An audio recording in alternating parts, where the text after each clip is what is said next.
eux-mêmes au Comité national des pensions, avec le gouvernement, des catégories de critères de pénibilité. La pénibilité, c'est l'octroi de nouveaux droits aux travailleurs, soyons clairs.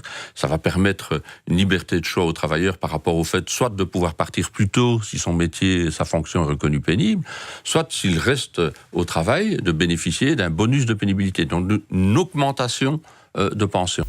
Vous êtes en colère parce que le gouvernement a augmenté l'âge de la pension à 67 ans et a pris toute une série de mesures qui diminuent le montant de votre pension.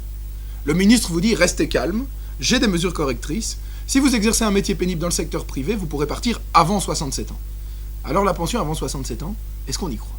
Mais pas vraiment.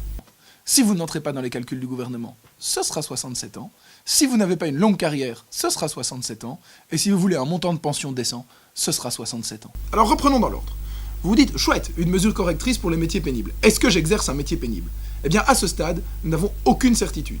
Si ce n'est que le gouvernement a prévu une enveloppe budgétaire très fine, très petite, pour financer cette mesure, et qu'il donc il y a de grandes chances que très peu de métiers soient considérés comme pénibles.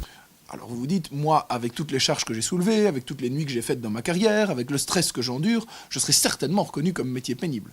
Pas certain.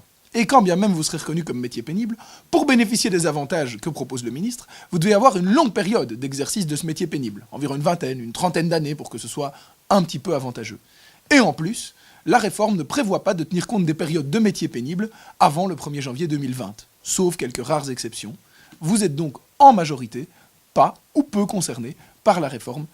Et puis si finalement, vous faites partie de la poignée de travailleuses et de travailleurs qui bénéficient de la réforme, vous vous dites, chouette, je vais pouvoir partir plus tôt à la pension. Eh bien là, vous vous trompez. En effet, le gouvernement prévoit que vous puissiez partir plus tôt à la pension anticipée. Et dans 99% des cas, pension anticipée rime avec pension rabotée. Vous pourrez donc partir plus tôt, c'est ce que vous dit le gouvernement, mais en échange d'un montant de pension moindre. C'est évidemment ce que ne vous dit pas le gouvernement.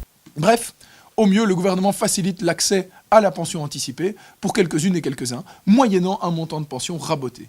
Bref, la pension avant 67 ans, c'est surtout de l'intox pour mettre sous le tapis le fait que, depuis 2014, ce gouvernement a toujours augmenté l'âge d'accès à la pension jusqu'à arriver à 67 ans et a diminué le montant de vos pensions.